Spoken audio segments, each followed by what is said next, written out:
교독합니다.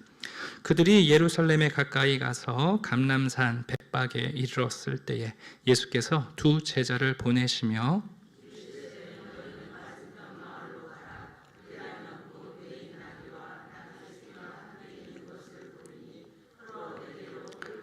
만일 누가 무슨 말을 하거든 주가 쓰시겠다 하라. 그리하면 즉시 보내리라 하시니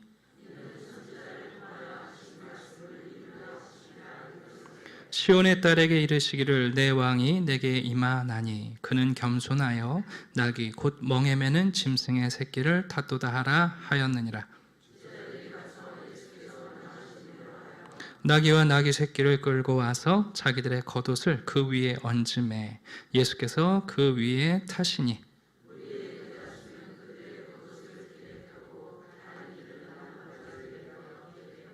앞에서 가고 뒤에서 따르는 무리가 소리 높여 이르되 호산나 다윗의 자손이여 찬송하리로다. 주의 이름으로 오시는 이여 가장 높은 곳에서 호산나 하더라.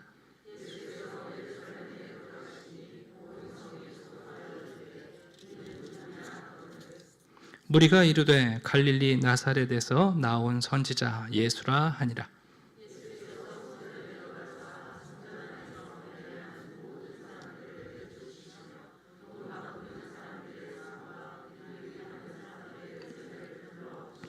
그들에게 이르시되 기록된 바 내 집은 기도하는 집이라 일컬음을 받으리라 하였거늘 너희는 강도의 소굴을 만드는도다 하시니라.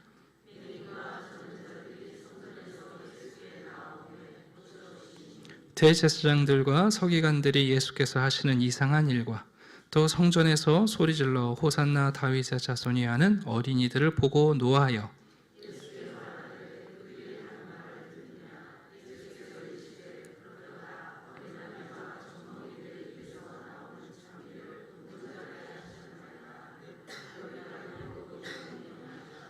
그들을 떠나 성 밖으로 베다니에 가서 거기서 유하시니라.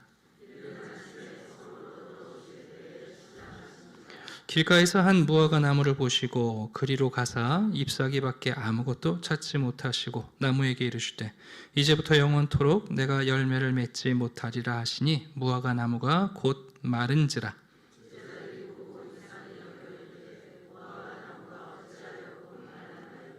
예수께서 대답하여 이르시되 내가 진실로 너희에게 이르노니 만일 너희가 믿음이 있고 의심하지 아니하면 이 무화과 나무에게 된 이런 일만 할 뿐 아니라 이 산더러 들려 바다에 던져지라 하여도 될 것이요 너희가 기도할 때에 무엇이든지 믿고 구하는 것은 다 받으리라 하시니라.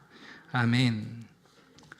요한복음에 의하면 예수님께서 이 땅에 계실 때에 예루살렘 성을 여러 번 방문하신 것 같습니다. 유대인들이기 때문에 유대인들은 1년에 3번, 적어도 1년에 한 번 6월절에는 예루살렘을 올라가지 않습니까? 요한복음에 보면 너희 선생은 안 올라가시느냐? 예수님께서 안 올라간다 그러시고는 몰래 예루살렘 성에 올라가시는 기록도 있어요. 근데 마태는 21장 올 때까지 예수님이 성전에 가셨다는 기록을 단 한 번도 언급하지 않습니다. 그것은 예수님께서 마지막으로 방문하신 이 예루살렘 방문에 강조점을 두기 위해서 그런 것 같습니다. 자, 오늘 본문을 보시게 되면 이제 3가지 사건이 언급되는데요. 먼저 예루살렘 성에 들어가시는 장면, 두 번째는 성전에서 예수님이 행하신 일, 그리고 3번째는 무화과 나무를 저주하신 3가지 사건이 소개되어 있습니다. 이것은 공교롭게 맞물려 있습니다. 예루살렘 성에 들어가시는 모습은 많은 군중과 무리들에게 예수님을 환영하는 모습을 우리가 발견하게 됩니다. 많은 무리와 군중들이 예수님을 보고 환영하면서 결론은 뭐냐면 대체 이분은 누구시냐 하고 질문을 던지게 만듭니다. 두 번째, 성전에서는 예수님께서 매매하는 모든 자, 그 말은 판매자와 구매자 모두를 내어 쫓으십니다. 종종 성화나 영화, 또 우리가 생각하면 장사하는 사람들 내쫓으신 걸로 이해하는데 그게 아니라 매매, 파는 사람, 사는 사람, 매수자, 구매자 다 내쫓으십니다. 이 일로 종교 지도자들에게 의구심을 일으키시고, 그리고 종교 지도자들이 예수님에 대하여 두려워하는 마음을 갖게 만드십니다. 세 번째 사건은 무화과 나무를 저주하시는 사건인데, 이것은 제자들에게만 보여주신 사건이죠. 예수님의 저주하신 다음에 곧 즉시 예수님의 저주가 심판으로 실현되는 것을 통하여 제자들에게 예수님이 성전을 저주하셨을 때 믿음이 있다면 무화과 나무만 마르는 것이 아니라 이 헤롯이 지은 거대한 성전도 하나님께서 어떻게 심판하시는지를 받아들이라 하시는 말씀을 우리에게 들려줍니다. 자, 하나씩 좀 살펴봅시다. 첫 번째, 예루살렘을 입성하시는 장면입니다. 사실 유대인들은 순례 기간에는 짐승을 타지 않고 걸어서 순례를 합니다. 예수님께서도 지금까지 걸어오셨습니다. 예수님이 나귀를 타셨던 거리는 고작 10여리, 4km가 안 됩니다. 예수님이 다리가 아파서 나귀를 타시거나 뭐 그런 게 아니란 얘기죠. 본문에 보시면 예수님이 왜 나귀를 타셨는가, 말씀을 이루려 하셨다, 그렇게 되어 있어요. 제자들을 보내가지고 나귀 어미 나귀와 새끼 나귀를 끌고 오게 하십니다. 예수님은 조용히 예루살렘 성에 들어가실 수도 있었습니다만 이 나귀를 타고 입성하시며 사람들의 관심을 집중시키셨습니다. 자, 그런데 왜 하필이면 나귀였을까요? 네, 맞습니다. 구약 성경에 나귀를 타고 오신다, 이사야 62장에 그런 예언이 있고요. 또 스가랴 9장 9절을 보게 되면 나귀를 타고 오시는 메시아는 의롭고 구원을 베푸실 뿐만 아니라 온유하고 평화로운 왕이라고 소개되어 있습니다. 보통 왕이 개선 행렬을 할 때는 말을 타죠. 그것도 백마를 탑니다. 꼭 이단들, 교주들은 백마를 타요. 네, 그게 뭐 승리를 보여주는 것처럼. 근데 여러분, 예수님은 스가랴가 말하고 있는 것처럼 하나님이 이 땅에 보내시는 메시아는 그런 말발굽으로 짓밟는 호전적인 메시아가 아니라 온유하신 평화의 왕이다. 전쟁하러 오시는 왕이 아니라 나귀를 타고 겸손하게 오시는 왕이다. 그것도 그냥 나귀가 아니라 나귀 새끼를 타신다. 그런 예언을 해 놓았어요. 이제 공교롭게 많은 성화들이 우리에게 오해를 일으키는데, 오늘 본문을 잠깐 보시면 한번 7절을 볼게요. 7절 제가 천천히 읽어볼게요. 나귀와 나귀 새끼를 끌고 와서 자기들의, 복수죠, 겉옷을 그 나귀들 위에 얹은 거죠. 어미 나귀에게도 새끼 나귀에게도 자신들의 옷으로 안장 삼아 얹어놓고 예수께서는 그 나귀들을 타고 오셨습니다. 여러분들한테 좀 그림을 보여주려고 요즘 AI 제가 공부를 하는데 아무리 명령을 입력해도 제가 원하는 그림이 안 만들어지더라고요. 그래서 그림을 보시면 여긴 지금 안장이 있습니다만 안장은 생략하고 유대인들의 옷은 통옷이잖아요. 그러니까 겉옷으로 이렇게 말면 이렇게 안장처럼 쓰이는데 어미 나귀와 새끼 나귀에게 다 얹은 거죠. 예수님은 나귀 새끼만 타고 오신 게 아니라 나귀들을 타고 오신 거예요. 사실 이 그림을 좀 아무리 찾으려고 해도 적당한 그림이 없어요. 그 다음 그림 한번 넘겨주세요. 참 감사하게 우리 참 깨어있는 어린이 사파 그리시는 분이에요. 이게 그나마 가까워요. 이게 무슨 얘기냐면 10여리를 걸어오시는데 아직도 한 번도 사람을 태워보지 못한 새끼 나귀이기 때문에 새끼 나귀만 타고 오시면 새끼가 불안해할 거 아니에요. 그러니까 이 내용은 이런 의미가 있어요.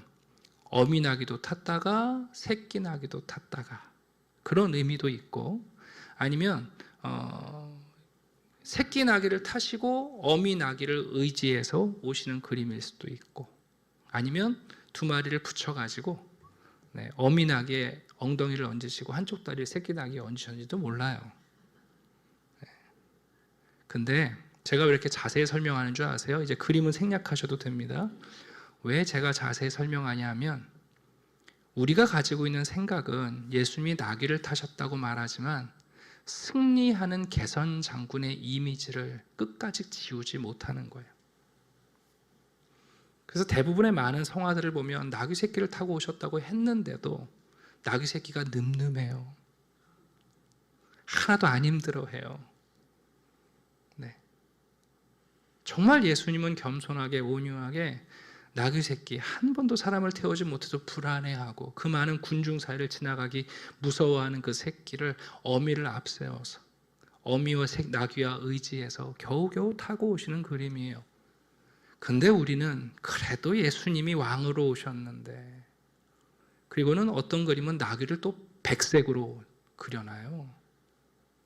이게 우리의 인간들이 갖고 있는 메시아에 대한 채색이에요, 채색. 예수님은 그렇게 오신 게 아니거든요. 이사야 62장입니다. 시온의 딸에게 이르기를 내 왕이 내게 임하시나니 그는 겸손하여 나귀 곧 멍에 매는 짐승의 새끼를 탔도다.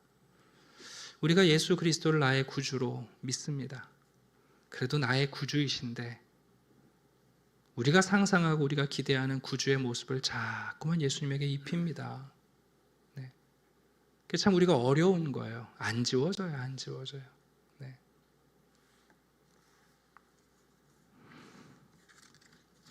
여러분, 예수님이 누구이신지 아는 지금 순례길을 올라오는 갈릴리 사람들이 환호하면서 예수님과 함께 오는 거 아니에요? 또 예루살렘 성에 안에 있는 사람들, 종교 지도자들이 야, 대체 이분이 누구냐? 네. 예수님의 소문은 들었지만 예수를 직접 본 적이 없는 사람들일 수도 있죠.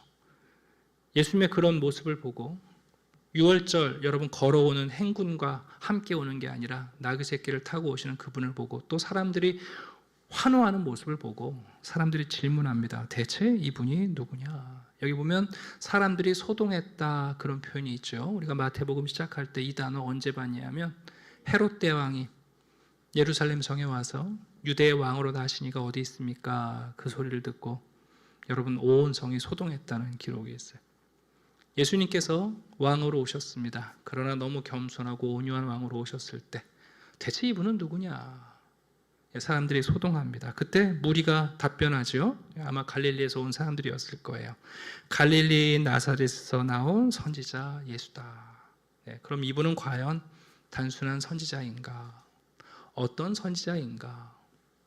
정말 구약의 약속, 그 말씀을 이루시는 우리의 메시아이신가 하는 질문을 던지고 있습니다. 우리가 누군가에게 열광적으로 반응할 때가 있습니다. 그들이 누구인가? 그래서 알아보고 나면 실망할 때도 있고 나도 그분들의 팬이 될 때가 있죠. 네. 여러분, 예수님이 왕이시다, 메시아다, 구주다.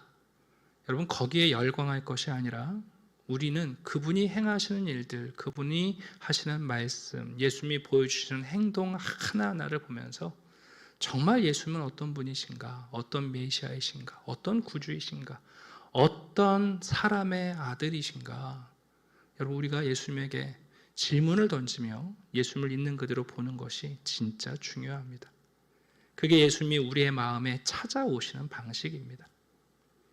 우리의 마음을 짓밟는 군주처럼 우리에게 오시는 게 아니고 우리가 기대하는 스타성을 가지고 여러분 우리에게 오시는 게 아니라 정말 우리가 알아보기 힘들 만큼 겸손하게 우리의 삶으로 찾아 들어오시는 꽁꽁 문 닫고 있는 우리의 이 견고한 성읍에 노크하고 두드리시며 찾아오시는, 마치 요한계시록에 있는 것처럼 그 문을 두드리시면서 나와 함께 먹자 하시는 그분이 누구이신지 여러분 우리가 질문하고 예수님의 말씀과 그분의 행동과 그분의 인격과 그리고 그분의 약속에 우리의 관심을 기울일 것을 우리에게 요구합니다.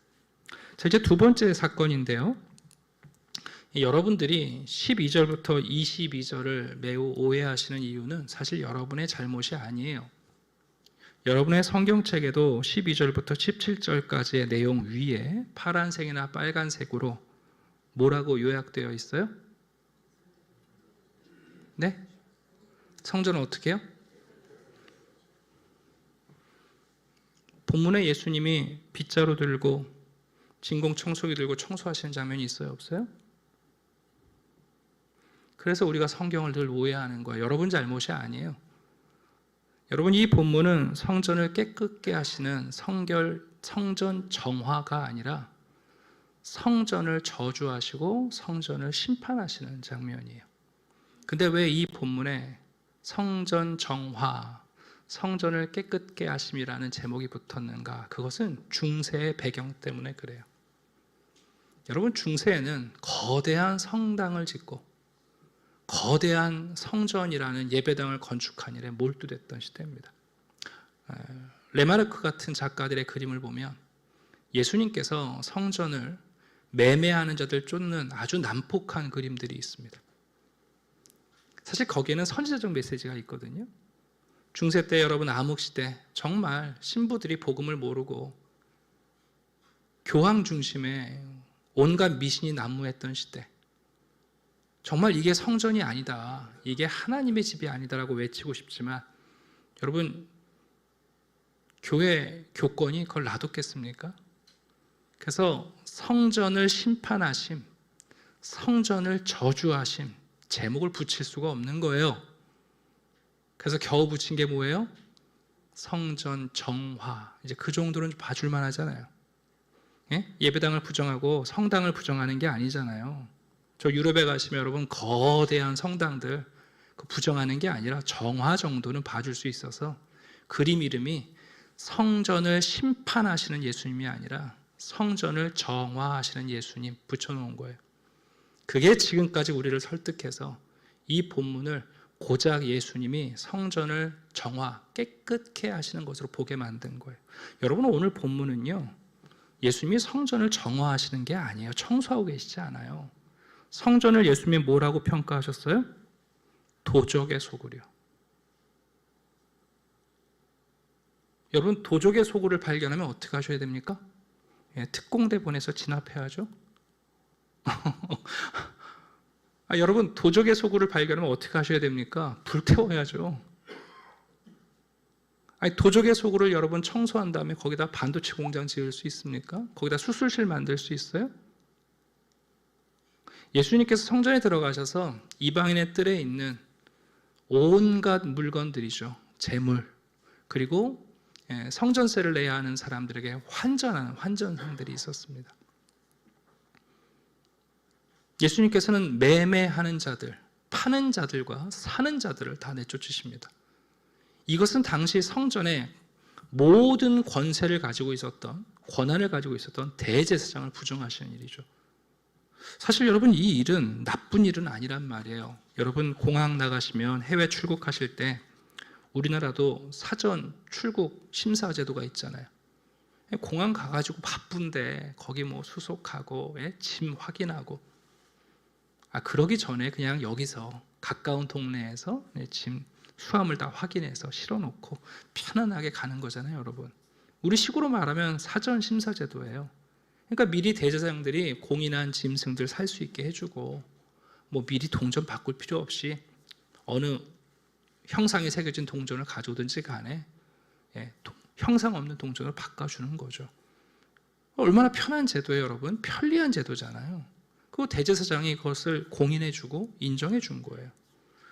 근데 여러분, 예수님께서는 여러분, 성전이란 궁극적으로 하나님의 얼굴을 보고 기도하고 하나님이 우리에게 주시는 사죄의 은총과 그리고 하나님과 교제의 장소 아닙니까? 여러분, 이런 매매가 교회 안에서, 성전 안에서 여러분 급물살을 타게 될 때 어떤 일이 벌어질까요?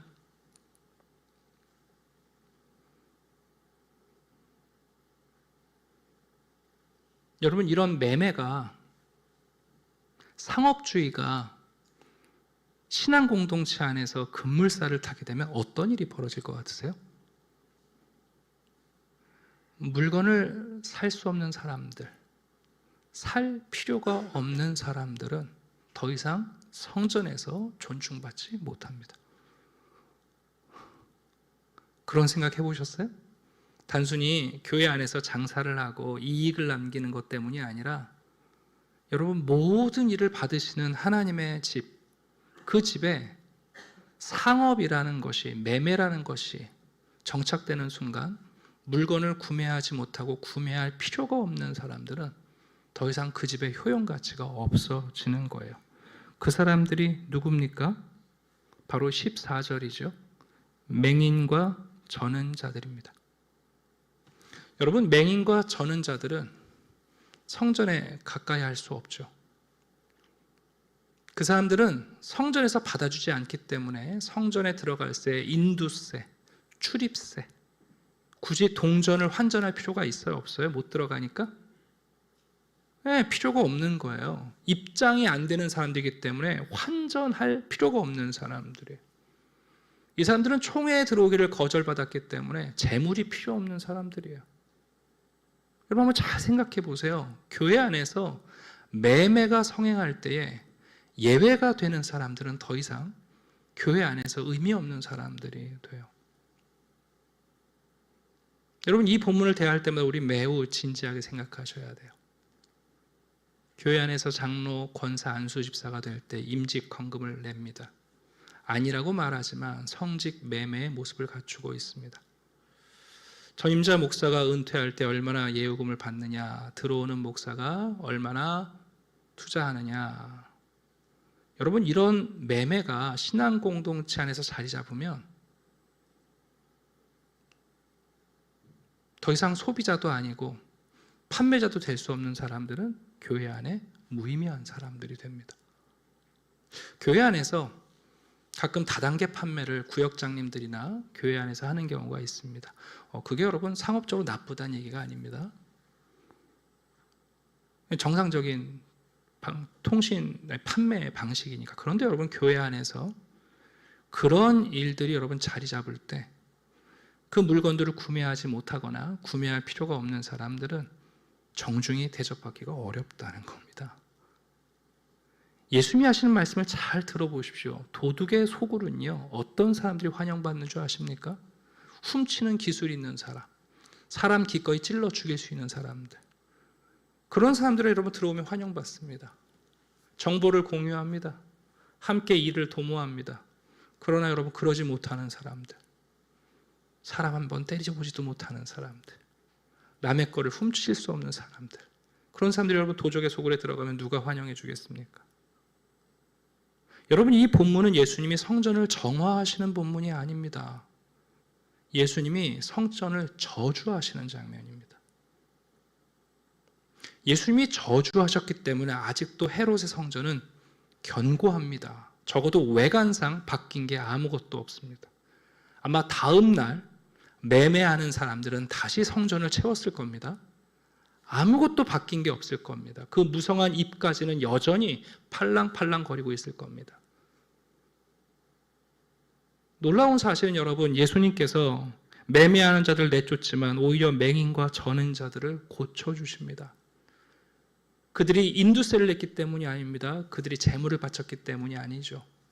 이방인의 뜰이라도 나와서 하나님을 만나길 원하는 사람들, 보이지 않지만 다리를 절지만 하나님을 만나러 온 사람들, 제사장이 아니라 예수님이 고쳐주시고 예수님이 받아주십니다.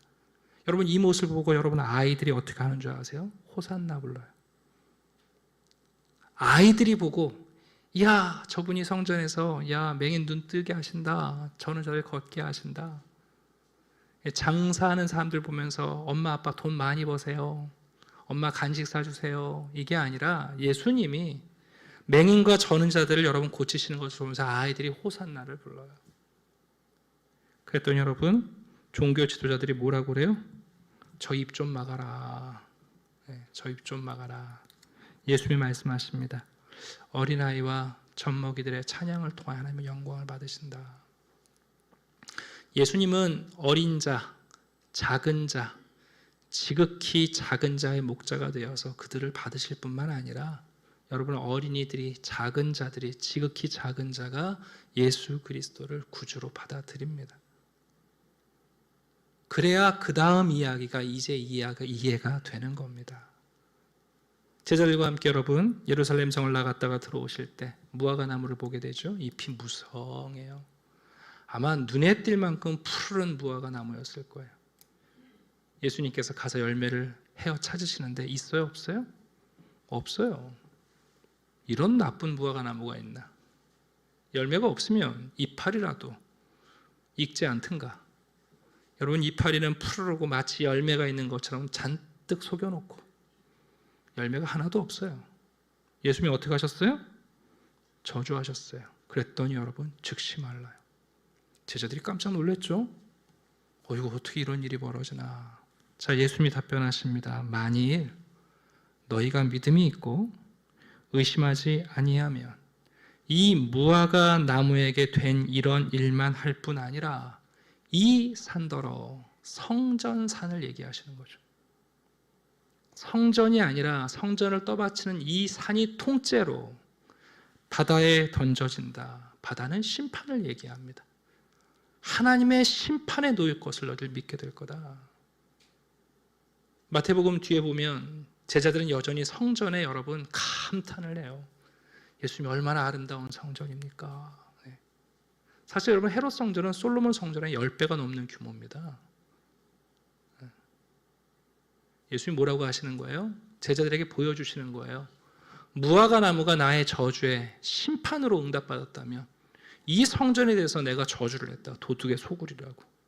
그럼 이 성전이 앞으로 어떻게 되겠느냐? 너희들이 믿음이 있다면 이 성전이 나의 저주의 결과로 어떻게 심판당할지를 너희들 보게 될 거다. 그거 믿어야 한다. 그럼 여러분, 성전이 없으면 성전의 가장 중요한 기능인 하나님을 만나는 일은 이제 어디서 하라는 거예요? 그 응답이 22절이에요. 그러나 성전이 무너지고 심판받았다고 해서 너희들 걱정하지 말아라. 너희가 기도할 때에 무엇이든지 믿고 구하며, 예수 안에서죠. 내 안에서 너희들은 성전이 아니라 무엇이든지 믿고 구하면 어떻게 된다고요? 다 받는다고요. 여러분, 헤롯 성전 청소해서 쓸 수 있다고 말씀하신 적 없어요, 예수님이. 여러분, 이 본문이 왜 중요한 줄 아십니까? 오늘날 성도들도 중세 시대에 종교인들과 크게 다르지 않아요. 우리는 성전에 대해 정결케 하는 것만 생각하지 하나님의 심판이 있다는 사실 자꾸 놓치는 거예요. 여러분, 정결하게 바꿔서 쓸 수 있는 사람이 있고 정결하게 바꿔서 유지될 수 있는 신앙 공동체가 있습니다만, 그러나 여러분, 예수님이 저주하시면 심판도 있는 거예요.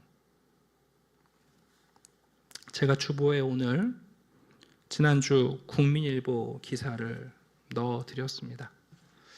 지난주 총회가 있었습니다. 대부분의 모든 장로교 교단 총회가 있었고, 총회 때 교세 현황 보고가 정식으로 올라옵니다. 기자들이 우리나라의 주요 교단, 이제 통합 측, 합동 측, 우리 합신도 포함되어 있더라고요. 교단에서 들어온 보고 내용을 낸 결과가 뭐냐 하면 1년 사이에 교인이 2만 명이 아니라 21만 명이 줄었습니다.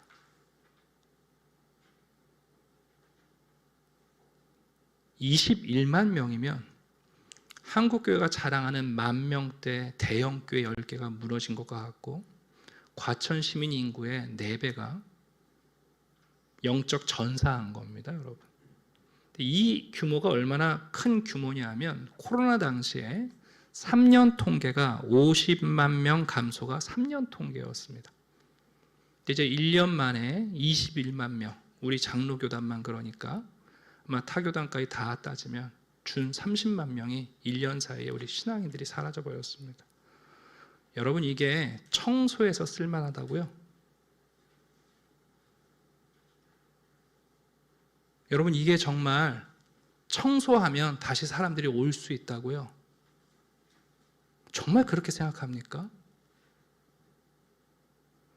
여러분, 코로나 때, 아니 우크라이나 전쟁이나 팔레스타인 전쟁에서 1년 사이에 20만 명이 죽지 않습니다, 여러분. 여러분, 이거를 심판으로 보는 것과 그저 우리 개혁하면 된다, 정화하면 된다, 다시 회복하면 된다, 여러분, 이건 전혀 다른 겁니다. 교회 안에서 예수 그리스도가 아니라 또 다른 정치적 매매, 종교적 매매를 하는 자들은 하나님 나라에 합당하지 않습니다, 여러분. 오늘 예수님께서 예루살렘에 들어와서 우리에게 보여주는 이 세 가지 기록은 하나의 이야기입니다. 예루살렘 성에 겸손하게 나귀를 타고 오시는 이분은 누구인가? 내 삶에 대단한 권력을 가진 왕처럼 오시는 게 아니라 정말 너무나 겸손하게 여러분 내 삶을 찾아오시고 내 마음을 두드리시는 그분은 누구신가? 그분은 진짜 호산나 나를 구원하실 수 있는 분인가? 나는 어린아이처럼 이 예수 그리스도를 그렇게 환영할 수 있는가? 예수님이 하나님의 말씀대로 사역하시고 말씀대로 우리에게 찾아와서 그 말씀대로 성취해 가실 때 우리는 그분을 우리의 구주로 정말 순수하게 받아들일 수 있겠는가? 우리의 신앙 안에는 매매, 온갖 것을 매매하는 거 아니에요? 예. 하나님께 드려야 할 찬양도 어느덧 상업화되어 버렸어요. 호주의 힐송이 무너져서 2년 전부터 미국의 교회 안에 교회 음악은 흔들리고 있습니다. 교회 직분자들은 성직 매매에서 예외가 아닙니다. 말씀드리기 죄송합니다만 한국의 모 대형 교회는 아버지와 아들의 세습을 넘어 이제 손주에게 세습할 준비를 하고 있습니다. 여러분, 정화해서 쓸 수 있다고요? 중세에서 성당을 그렇게 지으면서 예술가들이 성전을 심판하고 저주하는 그림을 보면서 그 이름을 못 붙이는 거예요. 정화라고만 해라. 깨끗하게 하면 쓸 수 있다. 아닙니다, 여러분. 이 본문은 정화가 아니에요. 이거 나쁜 요약이에요. 성전을 저주하시고 심판하시는 거예요. 예수님이 저주하시면 심판이에요. 그래서 예수님이 제자들한테 보여주시는 거예요. 너희들 안 믿기지? 내가 이 성전을 저주하고 이 과연 굳건한 대리석들이 이 거대한 규모의 건물이 어떻게 무너질까 너희들 안 믿기지? 내가 무화과 나무 저주했을 때 마르는 걸 봐라. 너희들이 믿음이 있다면 아니 저 성전이 아니라 성전산이 하나님의 심판에 넘어가는 것을 보게 될 거다. 성전이 중요한 것이 아니라 하나님과의 만남은 바로 예수 그리스도 그분 안에서 우리가 무엇을 구하시든 이제는 하나님을 마주할 수 있고 하나님께 기도하면 하나님이 우리의 기도를 다 받으신다. 여러분 기독교 신앙은 그래서 예수 한 분이에요. 예수가 아닌 또 다른 매매가 시작될 때 죄송합니다. 고쳐쓸 게 따로 있는 거예요. 정화할 게 따로 있는 거예요, 여러분. 이 본문은 바로 예수님의 십자가를 앞에 두시고 심판을 선언하시는 예수님의 사역이 여기에 담겨 있습니다. 말씀을 마치려고 합니다. 무거운 말씀이지만 우리 주님의 음성이니 우린 들어야 합니다. 예수님께서 감정적으로 일을 하고 계시지 않습니다. 제가 오늘 다 언급하지 않았습니다만 구구절절 예수님은 말씀을 따라 순종하십니다. 예수님이 지금 감정적으로 하시거나 즉흥적이지 않습니다. 이 모든 예언이 저 옛날 선지자들을 통하여 다윗 시대부터 시편에 담겨있는 내용들입니다. 예수님은 하나님의 말씀을 고스란히 우리 세대에 실천하시고 순종하신 겁니다, 여러분.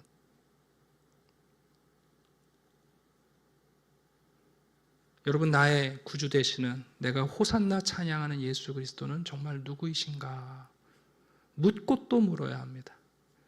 그분의 발자취를, 그분의 목소리를, 그분의 행위를 자꾸만 우리가 가진 것으로 채색하지 말고 나귀 새끼를 타셨다는데 하얀 당나귀를 그리고 싶은 이유가 뭐냔 말이에요. 나귀 새끼를 타셨다는데 늠름한 당나귀를 그리는 이유가 뭐냔 말이에요. 그분이 온유하고 겸손한 평화의 왕으로 오셨는데 왜 우리는 그분의 손에 칼자를 쥐어드리지 못해서 우리가 안달이냔 말이에요. 여러분 우리의 종교, 우리의 신앙 안에 온갖 거래와 매매, 여러분은 언제 하나님이 우리한테 매매를 하십니까? 은혜로 베푸시고 우리에게 선하게 공급하시죠. 파는 자와 사는 자가 여러분 다 도적입니다. 사는 자와 파는 자가 다 도적입니다. 여러분, 그 일이 교회 안에서 신앙 공동체에서 자행되는 순간 정말 하나님의 자녀들이 소외됩니다. 그러나 예수님은 매매하는 자들 쫓으셨지만 소경과 다리 저는 자들, 환전할 필요도 없고 재물이 필요 없어서 여러분 예배당에 겨우 찾아오는 자들을 받으시고 고쳐주십니다. 어린아이들은 그걸 보고 기뻐하는 겁니다. 아, 정말 그런 일이 벌어질까? 정말 이 세상에 종말이 있을까? 네? 정말 하나님의 심판이 그렇게 나타날까? 우리가 믿음이 있다면 성전이 아니라 성전산이 움직여서 여러분 하나님의 심판에 놓이는 걸 보게 될 거라는 거예요. 그러나 우리는 그게 두렵지 않습니다. 왜? 성전 무너지는 게 문제가 아니거든요. 우리는 그리스도 안에서 성전보다 더 크신 분 안에서 하나님과 모든 것을 누리는 비밀을 가진 사람들이에요. 예수님은 제자들에게 그 믿음을 가지라고, 그리고 예수님의 지금부터의 십자가 사역을 통하여 그 주님의 크심을 발견하라고 초대하고 계십니다. 기도드리겠습니다. 아버지 하나님, 감사합니다. 오늘도 우리는 보이지 않는 하나님을 믿음으로 보며 우리에게 허락하신 예수 그리스도의 무한한 긍휼에 그 십자가 안에서 담대하게 하나님께 나아갑니다. 예루살렘에 입성하시는 하나님의 말씀대로 오시는 그 왕을 있는 그대로 발견하는 성도들이 되게 해주시옵소서. 예수님을 있는 그대로 보아야 아름답습니다. 내가 원하는 옷을, 내가 원하는 모습을, 내가 필요한 무기를 쥐고 오시는 예수 그리스도가 아니라 온유하며 평화의 왕으로 오시는 예수 그리스도야말로 호산나, 우리를 구원하실 수 있는 우리의 구주이십니다. 하나님, 우리의 신앙을 돌아봅니다. 쓸모없는 또 다른 우상과 같은 성전들을 어딘가에 세우고 있지는 않습니까? 우리의 신앙 공동체 안에서 판매자와 매수자들이 되어 거래가 신앙이 되어 있지는 않습니까? 단순히 정화하고 개혁하면 쓸만하다고 우리가 착각하고 있지 않습니까?